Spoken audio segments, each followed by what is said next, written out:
Stop it. Eko ni Nazareth Church TV uyu munsi twaramutse tugendera Prophète Jules wo kwishengero Nazareth Church hanyuma tukaba dushaka adusangize bimwe mu vyagiye biragira ubuzima bwiwe ico twita intahe mu rurimi rw'ikirundi canke ubuhamya mu kinyarwanda. Ubwa mbere imbere yuko tuvugana turashaka banze yidondora bariko baramukurikirana mbega Pastor Jules ni muntu ki avuka he mu muryango w'abana bangahe? Murakoze Pastor Jules tubanje kuramutsa abantu badukurikiranye kuri kamera. Imana ibaho umugisha mwebwe mwese aho muri hose, abari ngaha muri Afrika, bari muri diaspora, bose turabaramukije amahoro y'Imana abane namwe. Pastor Jules ni umugabo wubatse, afise umudamu, hanyuma afise ishengero.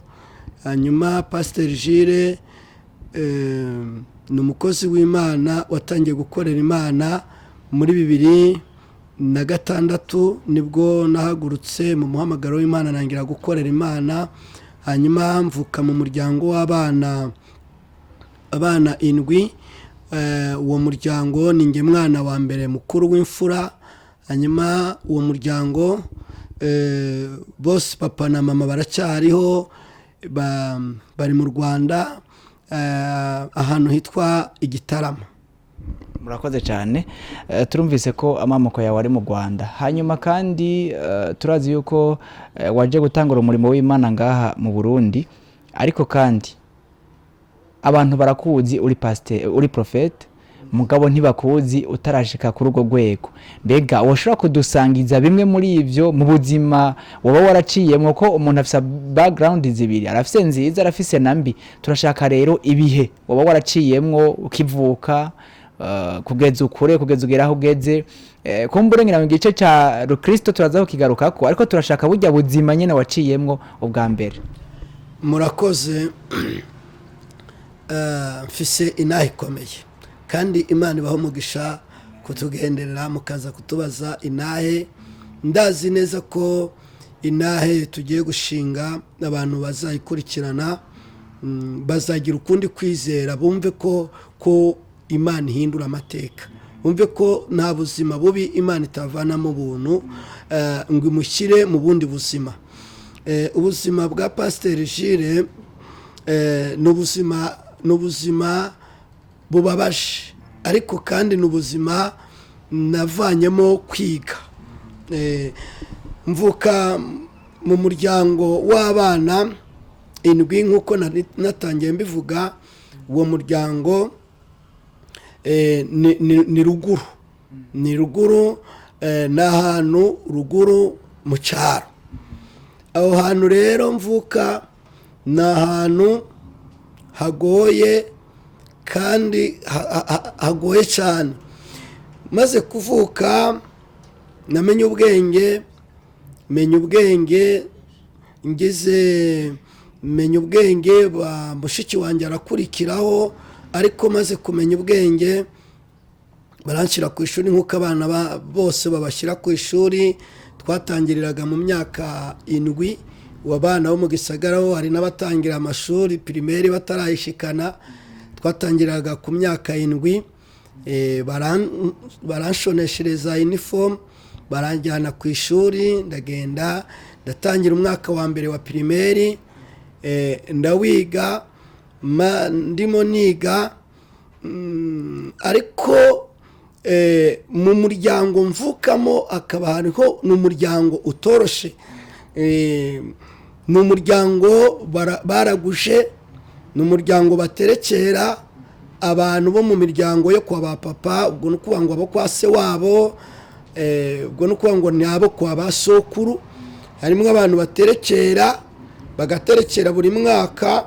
Guterekera sinzi nimba abantu badukurikiye babyumva. Guterekera ni ikintu abantu baza barakora buri mwaka, bagaterekera umuntu uba warapfuye mu muryango. Bagaterekera umuntu uba warapfuye mu muryango, bamara kumuterekera bakabaga inka, bakabaga ibitungwa, bakazana bakamuterekera kugira ngo umuntu wapfuye azabaha amahoro. Niko abantu benshi baterekeraga. Rumva rero mvuka muri uwo muryango umenya. Ariko hagati aho gato ntabaciriyemwo baraterekera kandi bakibuka uwo muntu aba yarapfuye. Mbega baba bafite ibihe vyizero ko ari mu ijuru canke ko ari mu isi ari hazobandanya kuba? Baba bafite icyizere cy'uko uwo muntu agihari kandi abareba kandi azabarinda. Mu yandi magambo baba bazi ko nubwo yagiye mu ijuru, ntabwo sinibaza ko baba bazi ko yagiye mu ijuru, ahubwo baba bazi ko ahari kandi akomeza kubacungira umutekano. Hanyuma uwo muryango baterekera bakaba baranga ababyeyi banjye. Nubwo papa abavukamo, urumva n'umwana wabo, nabo kwa ba sokuru, abo bose uwo muryango baraterekera, bakaba baranga ababyeyi banjye. Batangira rero kuza bararungika imyuka mibi. Babanga kubera ko badaterekera. Babanga kubera ko bobo ni ikintu kijya kibaho ku bantu bamwe batizera, ugasanga imiryango irarwanyana, ntibyemerana. Noneho batangira kuza barabarwanya. Babonye rero iwacu bagize umwana w'umuhungu, baravuga ati uyu mwana wabo reka tumurwanye. Batangira ngiye ku ishuri, bagatangira uko baterekera bohereza ya myuka mibi. Urumva guterekera ni ukurungika wa muzimu ku bantu bo mu miryango ngo nimugende, uriya muzamubuza amahoro, uriya muzagire gute, bakohereza iyo myuka mibi.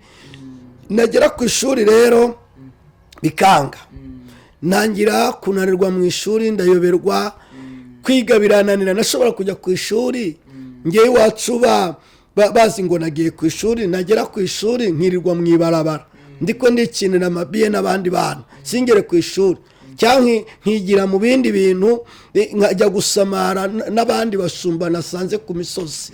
Ababyeyi bazi ngo nagiye ku ishuri, saa sita zagera nabona umwana wa mbere ashungurutse ku kigo aza yirukanga, nanjye nkaza niruka. Nabaga mfite ikibaho twandikishagaho itushi, ikigura. Noneho nkacandikaho, nkashwarambura, nkaza niruka nkaba uwa mbere. Nagera mu rugo batese kunyarutse, ntinanyarutse, ni kubera ko ngiye murazi ko ndirukanga, kumbi sinageze mu ishuri. Noneho naje kumenya icyabiteraga ibyo byose maze gukizwa. None naje gusobanukirwa ko ari iyo myuka yarwanyaga imbuza kwiga yo mu miryango. Abantu benshi rero mboneyeho no kubwira abadukurikiranye, burya abana ni ubona umwana yakunaniye, jya ufata umwanya umusengere cyangwa umushyira abakozi b'Imana. Hari igihe aba ariko arakurikiranwa n'iyo myuka mibi yo mu miryango y'ibisekuruza, bibabuza kugira ngo bige. Ndakurira muri ubwo buzima. Ubwo ndiga umwaka wa mbere, ndibuka nasibiye kabiri mu wa mbere.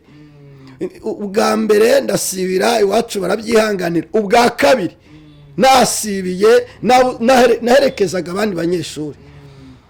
Nabaye umwana wa inyuma yanjye hari babiri bonyine. Ndaza, ababyeyi barambaza batese wabaye wakangahe, ndazana biroti ndayibereka. Bampaye igiti, barankubise, barankubise. Ndavuga nti noneho ndeka nsubirayo gusibira. Ubwo kwiga gusubiramo inshuro ya gatatu, aho ni mu wa mbere. Wumve ngo nari ikijuju. Byari byaranze kubera iyo myuka. Subiyeyo, ikintu cyabaye narize, sinongeye gusamara. Nsubiyeyo, amanota nazanye nabaye uwa mbere kubera inkoni yatumye mba uwa mbere inshuro igira gatatu. Hanyuma ndabaho muri ubwo buzima. Nibwo nimutse, ndimuka ngera mu wa kabiri sinasibira, ndimuka ndagenda njya mu wa gatatu. Mu mwaka wa gatatu mageze, nibwo intambara yaciye iba. Intambara iciye iba, ubwo urumva abana ntibari bagisubira ku ishuri, ibyo kwiga birahagarara, abantu bajya guhunga. Mu nyuma turahunguka, turagaruka. nza gusubira ku ishuri.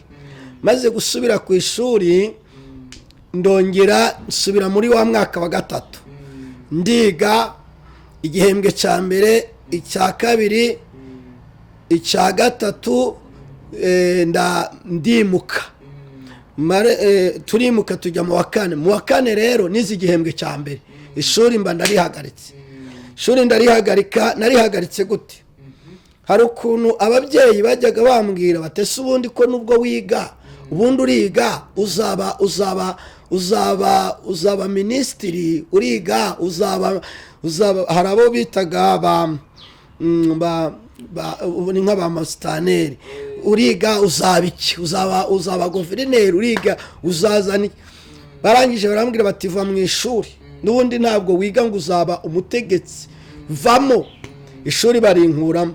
Ndangije ndababwira none se ko munkuye mu ishuri bizagenda gute? Bati reka n'ubundi uri ikijuju urayoberwa, n'ubundi ntacyo wiga ngo umare. Nicaye aho ngaho, ariko baragenda banshakira umutahe. Ndibuka bamaye amafaranga 1,500. Barambwira bati rero tangira udandaze. Tangira udandaze, turabona umwuga twaguha ni wo kudandaza. Bampa 1,500 ndabyibuka. Ndagira muri icyo gihe yarafise agaciro. Yari amahera menshi cyane. Yari amahera menshi cyane, 1,500. Ndayafata ya mafaranga, ndagenda njya ku isoko, ndaranguye ku maduka.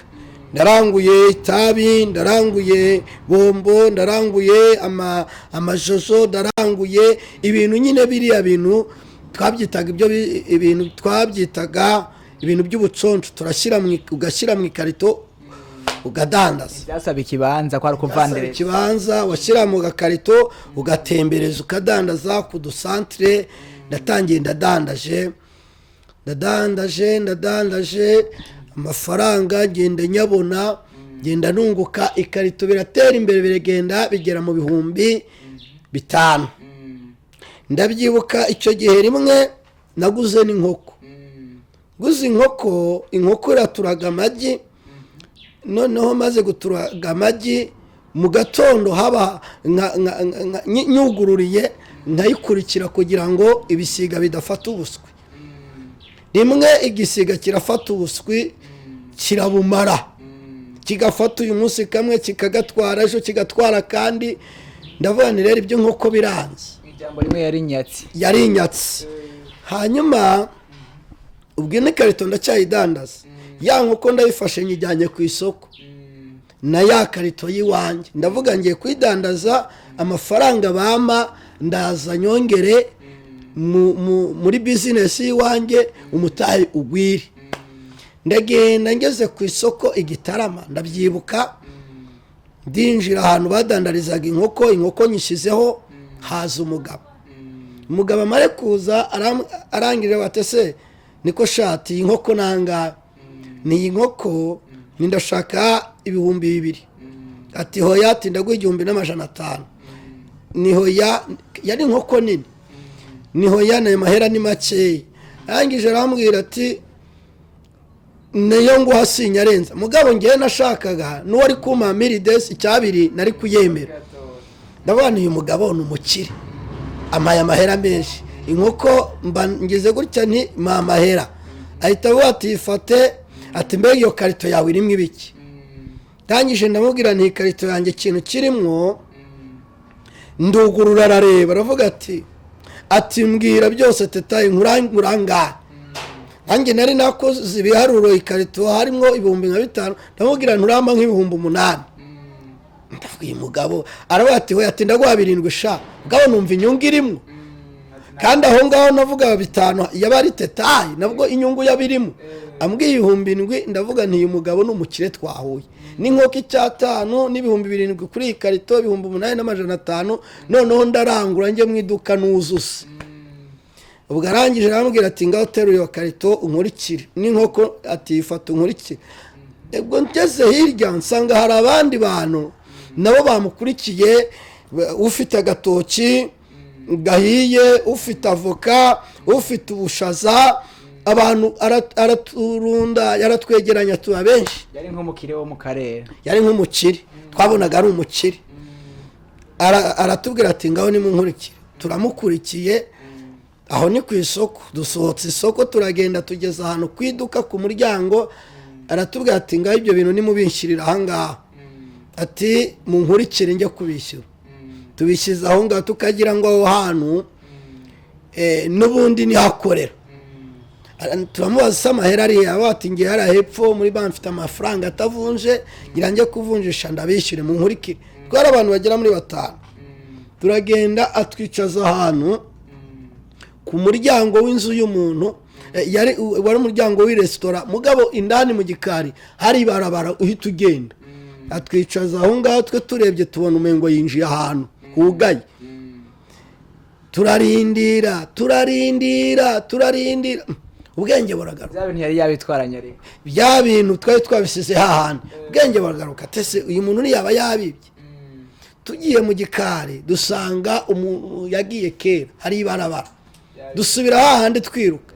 Dusubiye dusanga ibintu nta na kimwe gihari. Turabaza uwo yari yabisiganya, ati ngiye nari nzi ko muri kumwe. Ati ngiye nari nzi ko muri kumwe. Narize amarira menshi cyane muri iryo soko. wari wizeye 8,500. Nari nyiri n'umwana, nari mfise imyaka muri 14. Mfise imyaka nka 14-15 niyo nari mfise. Nari umwana. Ndarira, nirirwa ndarira, ndavuga se ndaca hehe iwacu baranyica. Ndataha naha nikoreye amaboko, natashye nikoreye amaboko. Ngeze mu rugo batese muhuko watebye. Babona amaso ariko yatukuye narize. Se byagenze gute? Ntibanyibye. Bakwibye gute? Ntibanyibye ikarito, banyiba n'inkoko. Barangije barabyihanganira nuko mbaye aho ngaho. Igihe kirageze barongeye bashatse udufaranga, badandaza ikawa. Ikawa barazidandaje zeze, bampaye udufaranga 3,000 noneho. Ndongeye ndasubiye kudandaza. Ndagenda icyo gihe ndandariza ahantu hitwaga mu cya kabiri. Ahantu ndafata iseta ikibanza, shyiraho ikarito, nshyiraho bya 3,000. Ndadandaza amafaranga ariyongera agera mu 10,000. Ndagenda ngura ingurube. Ndaguze icyana cy'ingurube, ndacyoroye kirakuze. Ya ngurube imare gukura, ariko subiye inyuma gato muri uko kudandaza, ntangira kujya mbona abahungu b'iwacu bava i Kigali bambaye neza. Kabona abahungu baraza bambaye amapantaro yaragezweho icyo gihe bayitaga wangirere. Ipantaro zabaga zifite ibyapa ahangaha zitwaga wangirere, bambaye n'ibirato byiza, amaspresse meza. Ndabegera ndabaza, ariko se mwabahungu mwe ko mugenda mukenye mukaza musa neza? Barambwira bati reka mu murwa twarakize. Noneho najyaga numva indirimbo muri radio bavuga ngo umurwa ngo w'i Yerusalemu, nkagira ngo ni uwo murwa w'i Yerusalemu bavuga. ati niyo bavuye. Ngabani wa murwa w'i Yerusalemu bavuga ni ibiki? Bati mu murwa amafaranga arahari. Nkumva nanjye nkaza numva indirimbo zivuga umurwa mwiza w'i Yerusalemu. Izo ndirimbo baraziririmbaga cyane muri radio, ariko rari zaziririmbaga. Ndavuga ntibanza ari wa murwa w'i Yerusalemu. Wumva iby'agakiza nabyo narinze. Ntangira gukora umugambi wo kuzajya i Kigali. Wabyumva ku radio umugani w'abandi. Ntangira gukora umugambi wo kuzajya i Kigali, ariko ndareba ndasanga ntabwo iwacu bazanyemera. Nzajya i Kigali, nzabibabwira bazanyemerera gute? Atawe mpasanga. Aho gato ngaho nari natangiye kwiga kunywa itabi, urumva nararicuruzaga itabi ry'amasegereti. Nanywaga icyo gihe iryo bitaga intore, cyangwa iyindi yo bitaga imara, iyo bitaga firiti, cyangwa iyo bitaga SM, ari niyo bitaga ambase Kenya. Ayo matabi yose narayadandaza, nari natangiye kuyanywa. Ari igihe umuntu yaza kugushora akambwira ngo ndomekera, banyigisha kuri ngo abakiriya. Ntangira kunywa itabi rero, urumva nari ngeze no mu myaka mibi, ndi mu myaka 15, aho niho nari ngeze. ntangira gukora umugambi wo kuzajya i Kigali. Ndibuka rimwe umunsi wa mbere sinari nagiye kudandaza, nari nagumye mu rugo, nabwiye iwacu uyu munsi singenda, barambwira ariko ndi bujye igitarama ku isoko kurangura, hanyuma ngaruke ejo nzaca ngenda mbishyire mu bindi, hanyuma nzajya gukoresha. Barambwira bati rero niba ugiye ku isoko reka tuguha amafaranga ugende uze kudusumira. Ni sawa. Ndabyibuka bamaye 1,500 bampereza n'agafuko nza kuguriramo ibiraya. Barambwira bati rero uraza kugenda ubigure niwarangiza ubituzanire. Noke ni sawa. Rangije ikintu cyabayeho gikomeye, nafashe ka gafuko bamaye, fatana ya mafaranga nayiwanjye nari mfite, candagenda agafuka ndabyibuka nagataye mu ishyamba rya Kabgayi, ahantu hitwa i Kabgayi niho nafashe ka gafuka ndagata, fatana ya mafaranga bampaye, mbanteze bisi bayitaga, hari bisi zitwaga Anatracom, mbamfashe bisi icyo gihe kugera i Kigali yari amafaranga 300. Mbamfashe bisi mbandagiye, numvaga mukomvayeri yaragase uragenda ntindagenda, sinzi iyo ngiye nta muntu n'umwe nsanze, kubera numvise babana bo mu rw'iwacu bavuga ngo ni mu murwa. Ca ndinjira rero, wibuka na za ndirimbo ati mu murwa ndavuga ni ubu ngiye mu murwa w'i Yerusalemu, nange nzagaruka narakize. ndagenda ngeze i Kigali, hariho gare nkuru, gare ya Nyabugogo yari itarabaho, hariho gare nkuru yo mu mujyi wa haruguru bayitaga gare Orotien. Naho ngaho nururuka bisi, nurutse bisi muri gare ndani mu kigo, nurutse bisi sinari nzi ahantu ndi buce nsohokera. Nabona amabisi menshi yari amariyasi, arya amabisi matoya y'amayasi. Hanyuma ndabura inzira, uko nkatakata gutya hagati ya bisi yo kugira ngo nsohoke, nkasanga nimo ndagenda njya aho gare ku kigo, nkagongana na mire za gare. Nsanga rero abamayibobo bicaye aho hantu barimo baranywa kore, banywa n'urumogi. Kandi nawe ufise amahera. Nanjye mfite amahera, duhera urumva nari nufite mu mufuko. Ndangije barambonye. Rero iyo bakubonaga uvuye mu cyaro barabibonaga, numva bahita bahagurukira icyarimwe bati dore Karezi, ati dore mwayibonye Karezi, ati yaje. Karezi aho n'umunyacyaro. Karezi bamwitaga umunyacyaro, ati dore Karezi mwana, bita mumanuka ino, ati dore Karezi mwana, ati raje, ati muyifate. Mbona baranyatatse, mbasubiye inyuma hamwe navuye, sinzi ahantu ndi busohokere. Ngenda nirukanka nkatana nabo mu mabisi, nkakata bagakataha, nkabone se mushaka iki nangira kuba ni wa murwa najemo n'uyu nguyu. Barankataho ntacyabona bariye, sinzi icyo banziza, ntituranavugana nabo, baranyirukanka. Ndiruka kubw'amahirwe ndabacika, mbona ngeze ku muryango wa gare, ndasohoka, sinzi ahantu ndi bujye. Ndasohoka mfata ibarabara ryazaga hino ku isoko ry'i Nyarugenge, sinari nzi ngo ngiye ku isoko, nabonaga ibarabara rinini, ndarifata ndakomeza ndagenda, ntazi iyo ngiye. Fata iryo barabara ndagenda, kubw'amahirwe ngera ahantu hari igiti, mpagarara kuri icyo giti, ndareba hepfo, mbona ahantu hameze nk'isoko.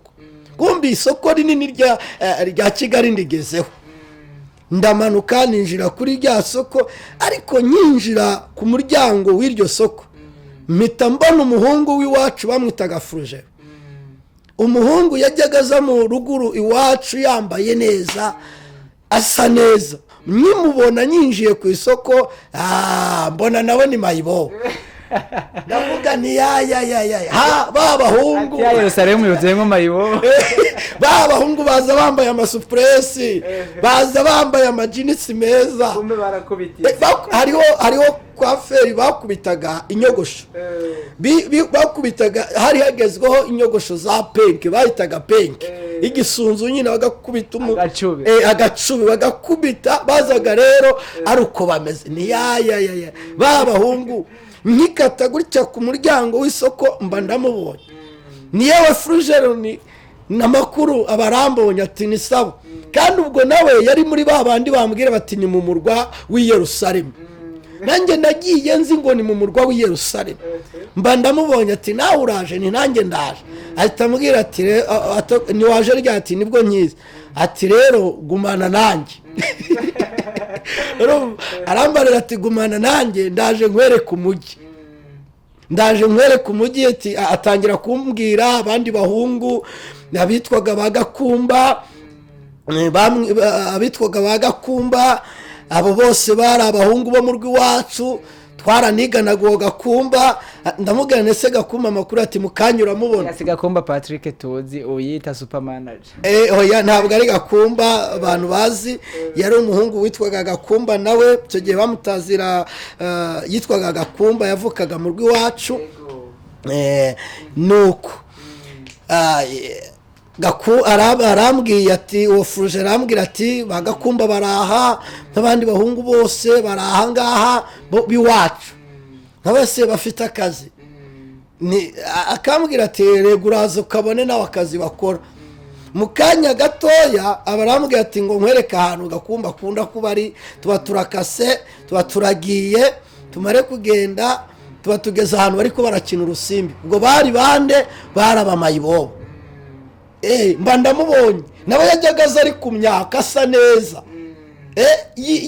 neza afite fresheri ndamubona mbona we noneho yakubitaga icyo bita igiharage urusimbi rw'igiharage uraruzi wowe wararukinnye ntabwo nakinye ndabona akubitaga uduharage hari ukuntu batuye agahita akubita gutya yakubita gutya nsanga ari ku giharage arimo aragitera gutya arimo arabarya kandi tangije na bose babahungu n'ubu buzima barimo kandi ubwo imyambaro style yabo urumva ni style z'ubumayibobo nyine baba barahindanye abarambonye ati shira turaje nindaje ati karibu mu murwa mwana ati ndaje nkwinjize mwirigara nkagira ngo nturundi rukundo barimo barankunda tangije ndabona ubwo muye n'aba bahungu biwacu ndakize ni nta kibazo ni buri aho barara nanjye ndaza kurara nkagira ngo bafite aho barara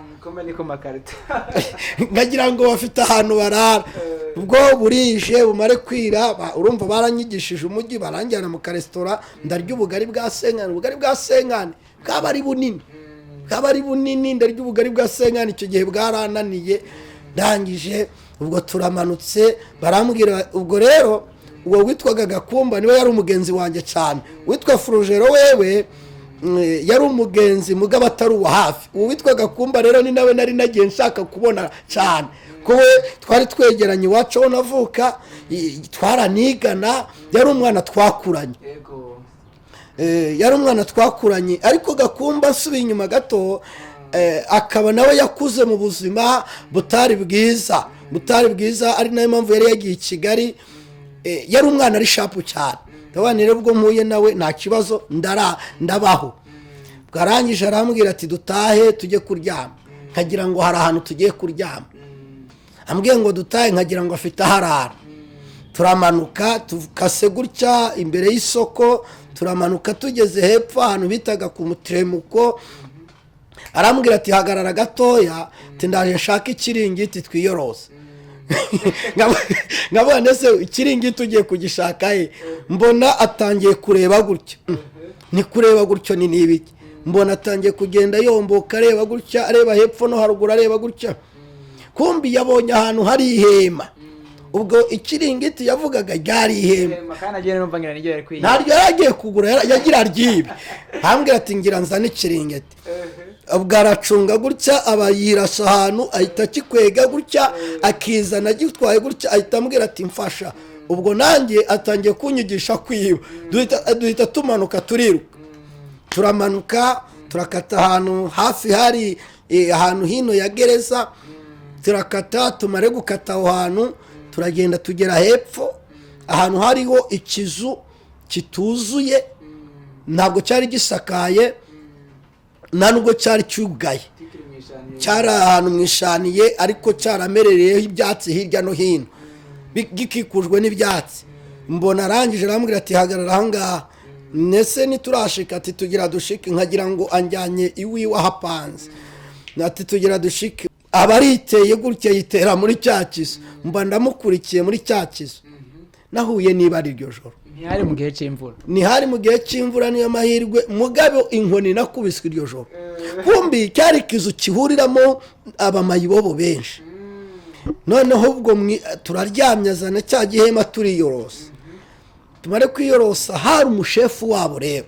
Iyo yazaga mwese mwarabyuka, araza umushefu wabo, abaraje umushefu arangije bati namenye ko dufite abashyitsi hano, kandi ubwo baba bavuga n'ibitutsi byinshi, sinshaka kugenda mvugira ibi bitutsi bavuga kuri kamera, ariko bavuga ibitutsi byinshi, urazi barya abana mu ibarabara nta ndero bagira, vuga ibitutsi byinshi byinshi cyane.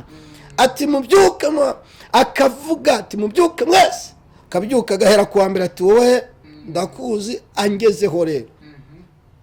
Yari afite agakoni ka ferabeto, yabanje kukankubitira ahangaha, mvuze induru, ntangira guhamagara data ntawe nazanye, ankubita kandi ahangaha, avuga ati wowe waje uvuye hehe Karesi, nimumbabarire, ugasaba imbabazi. Gusa niba ari ikintu nabonye kigoye, gusaba imbabazi mayibobo, urayisaba imbabazi se irazikugirira. aramigita itavuga ngo ngaho zana yirigara. Nta nubwo yavuze ngo zana yirigara, yavuze ngo ibyo ufite byose kuramo. Yankuyemo, ankuramo impuzu zose, sigara uko navutse, akajya agira gutya agakunkuma, twaduhera twose aratwara. Kandi ubwo nibwo ninjiga isaga, ndi bubeho gute, sindamenyera no gutangira akazi ngo nanjye nkore nk'uko bakora. Nabi mayibobo rero yiba nyakwiba. Noneho rero ubwo ninjiye, barambwira bati ubu tukwinjije idini. No banyinjiza, bambwira ngo banyinjije idini, nkagira ngo ni idini yindi iri disanzwe. Avuga kwinjira idini ni gute? Ngo kwinjira idini ni kuriya nyine, ngo buri idini wayinjiye. Ko ari igiburara. Bambwira ngo ni idini nyine, winjiye muri gara nawe waye nk'abandi. Ngo burakeye, ngo turazamutse dusubiye ku isoko. Abahungu barambwira bati rero nudakora inzara iri bukwice.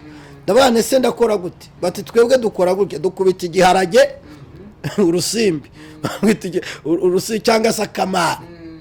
Ati ikindi bakoraga mu buryo bw'igiharage cyangwa uburyo bw'ikarata cyangwa bwa buryo bw'akamari, barya ubona bakora kwibarabara, barya ubona bakora kwibarabara, bagenda bacanga ikarata, batishyira ahangaha, nushyiraho urahomba, urabibona.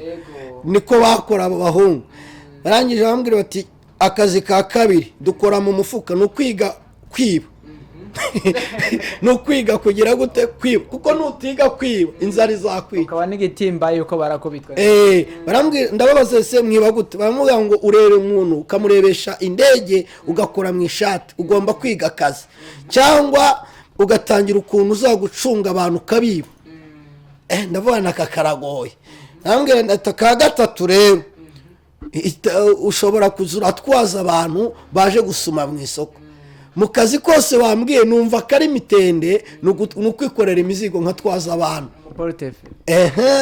Ndavuga reka nkatangire. Nkajya ndeba rero barya abamama baza muri weekend, baza mu isoko gusuma, barya abamama, nkabona umumama yinjiye mu isoko nkamukurikira, ndashaka kugutwaza. Yarangiza agasuma, yamara gusuma akamereza igishashi kizigo, nkakubita ku mutwe. Nabo nikoreye ibintu bindusha n'ibiro. Ukikorera igifuka gifite ibiro nka 40, ufise uri umwana, umva nari mfite imyaka 15, nari nkiri mutoya. Abatani gice ciyo myaka c'ivyo birongira. Nani oya, ubu narabyibushe cyane. Abantu bambona kuri kamera narabyibushe. Kera nari mfise ibiro bice cyane, nari nonze cyane. Nkikorera ibyo bintu, ndaba muri ubwo buzima. Maze kuba muri ubwo buzima, ndibuka igihe kimwe ndamanuka, ndagenda, abahungu barambwira bati rero urumva ninjiye mu kazi deja kuba mayibobo, ndagangika. Twahitaga ingange, hantu twarara twahita ingange. ingange urayizi wowe? ahubwo sigurira n'abarikora tu ingange ni ahantu ugenda ukagangika. aho niho hantu hambere nagangitse nyinjira mu mujyi wa Kigali. aho hantu muri icyo kizu ndahagangika, twararaga ku bikarato.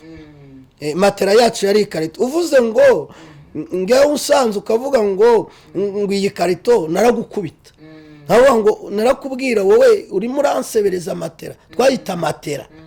iyi karito nyibonye mu isoko narayimanukanaga, nabana mbonye matera mwana, nkahita manuka iyo abantu uwo munsi nk'abantu uyu munsi ndarara nepa nkasasa ya karito yanjye nayitaga, twazita matera. noneho rero niho twitaga ingange, twabyitaga kugangika. tubaho muri ubwo buzima turagangika. hariho umuntu umwe mukozi w'Imana watugendereye, hari umuntu umwe yaje arambwira ati ufise inahe ikomeye ariko inahe yawe ntukayivuge. ndangije ndabona inahe ni byiza kuyivuga, ni nayo mpamvu nashimye kugira ngo nyisangize abantu badukurikiranye kuri kamera. ni byiza gukurikirana umukozi w'Imana ariko umuzi ahantu Imana yamuvanye, kuko ubwo buzima nabayemo uyu munsi hari ubundi buzima Imana yashyizemo bwarahindutse. Imana ishimwe cyane. niyo mpamvu rero twaje kuri kamera kugira ngo dusangize abantu inahe. noneho ngarutse aho naringeze ndabaho muri ubwo buzima bwo kugangika. urumva nataye iwacu, wibuke ko ndi umwana wa mbere mu muryango, wibuke ko ninjye muhungu mu muryango bafite. icyo nari narakivuga kandi batakunezerewe no kunezererwa. iwacu barankunda, mugabo abantu bo mu miryango batankunda, abantu bo mu mafamiye ntibankunda, mugabo ababyeyi bo barankunda, barumva ko bapfushije umwana ahagaze. mbayeho muri ubwo buzima rero bw'umayibobo mu mujyi wa Kigali. tukagangika, aba bahungu banyigisha akazi, ntangira gukora ku kazi, ndakabayemo. igihe kiza kugera rero barambwira bati tumanuke tujye koga. ubwo twogaga hehe? twogaga mu mugezi wa Nyabugogo ahantu munsi ya hepfo ya gare hari umugezi witwa Nyabugogo. abamayibobo wasanga zateraniyeho zirimo ziroga. noneho ubwo kandi mayibobo habaga hari mayibobo ziziranye zikorera ku irigara rimwe, hakaba n'izindi mayibobo zo ku yandi marigara. iyo zahuraga habaga intambara itarangira. yari opozisiyo yabaga ihuye n'iyindi. bati mwebwe mwavuye ubwo mwinjiranyemo yarikomba gukubitana, kandi mayibobo yatatse yindi ntabwo intambara yarangiraga. mwararwanaga mukazana ibisu mukabagana mukazana amacupa mwamenyana gute? mwari mufise ama uniforme cyangwa mwari oya buriya ugweze ku mwana wo mwibarabara uramumenya ko ari mwibarabara. twaramenyanaga turamanuka kuko amarigara wamenyaga ngo uyungu twabasaba ku marigara. hari naho natwaraga umuzigo nk'utwaje abantu nkaca kuba mayibabara kurindi rigara, navayo bakankubita. twabyitaga guhingira, bakampingira. ubwo guhingira byabaga ari ukuguha igiti, bakampingira yandi mvuye gukorera bakayatwara. bati wowe ntuzongere guca mu bwatsi bwacu, ninde ujya uguruka uce mu kirere, hano ntuzongere kwacu mu kirere. se birashoboka? noneho muri ubwo buzima twagiraga wavuga atanga nimaca hari amayibobo akaze aranyereka. baramanukana tugiye kuri wa mugezi, turagiye dukuyemo impuzu turoga. ariko dukuyemo impuzu tuzishyiza hari ayandi mayibobo yari ahari. duhita tujya mu mazi, uwo twajyanye anywesha amazi nari mfiriyemo. ni Imana yonyine yamvanyemo aho ngaho. ikindi byaza uvuze ko kunywesha amazi no kuvuga baranyibizamo indani muri wa mugezi.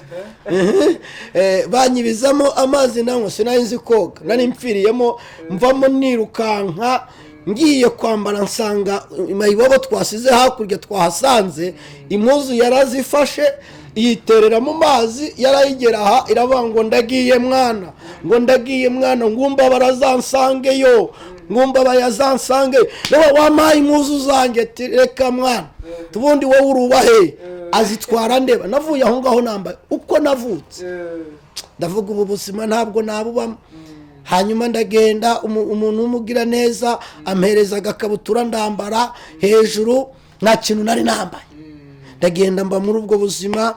ariko bukeye ndakorera amafaranga ndagura agakabutura ngura agapira ndambara. Bukeye ndiyumvira ndavuga ubuzima ntabwo nabugumamo. Ubwo kandi nagaruraga ubwenge, bya bintu byo mu miryango bakora byo guterekera byabaga bicitse intege, niho nagaruraga ubwenge. Kuko njye nashobora kuba nicaye nkumva ibintu bimbwira ngo haguruka ugende, baba baterekeye banyoherejeho ya myuka mibi. Noneho ngaruye ubwenge ndi muri ubwo buzima bw'ubumayibobo, ndavuga uwasubira iwacu kwa data. Ndagenda nsubira iwacu ndatega icyo gihe, ariko gutega nabwo icyo gihe nari nicaye ku isoko. Maze kuba nicaye ku isoko, aho ku isoko ry'i Nyarugenge, umuntu umwe araza arambwira ati ngo nkwereke ahantu nkurangira akazi. Ndangije ndagenda, agiye kundangira akazi anjyana ahantu kuri resitora. Ahantu arambwira ati rero hariho umuntu wakora muri resitora, bati namukuzaniye umuntu agukorera, wa muntu amereza akazi ko kumudandariza amagi. Aduha akazi turi mayibobo zibiri. Niba hari ikintu nabonye mukozi w'Imana, guha akazi mayibobo no guhura n'ibibazo. Aduha akazi turi mayibobo zibiri, aratubwira tuhaye mutaya turangurira amagi ati ngaho ni mudandaza. Tugiye kudandaza amagi, wa mugenzi wanjye mu mayibobo arahomba. Amaze guhomba araza arabati nahombye. Bamuryamisha muri ka resitora, abakozi bwari bwije, abakiriya barangiye, kurumva twarara muri aka resitora. Amuryamisha amagenda kuzana igiti, yaramukubise, aramukubita ngo nge nakwica ntuzongere gukina nanjye. Aramukubita, umwana nyara amaraso. Ndavuga iyi ndyo ni indyankurye, siyo. Arangije arambwira ngo wowe bimeze gute? Nabwira boss nge ntabwo nahombye, amagi ndacyayafite, kandi ubwo nanjye nari niriwe nyarya. Gwakazi mayibo, amagi ndacyayafite, nge nza kuzana amafaranga ejo. Bukeye rero subiye gukora, ndagenda ndakora, mbanza kubona amafaranga y'itike, nyakira ahangaha y'itike. Bone ndicara aha tikajye gusubira ruguru cyane gusubira ruguru. Nari nafashe decision ndabona bazanyica, kiriya giti sindi bukihangane, ndafuma nsubira iwacu mpfira muhira. Noneho ubwo ikintu cyabaye, mfashe ya magi, yari amapleti 3 niyo yari mu mutahe yari yaduhaye. Pleti imwe yari yarangiye, n'iyindi nayo hasigayeho amagi 1/2. Ngo nari nadaje pleti imwe n'inusu. Hanyuma mfata amagi, nariye amagi nk'5 icyo gihe, nari nshonje inyungu yose. Ndabanza ndayarya, maze kuyarya mfata ishashi ya veri, iriya ya veri abantu barayibona, ndashyiramo ya mapleti y'amagi.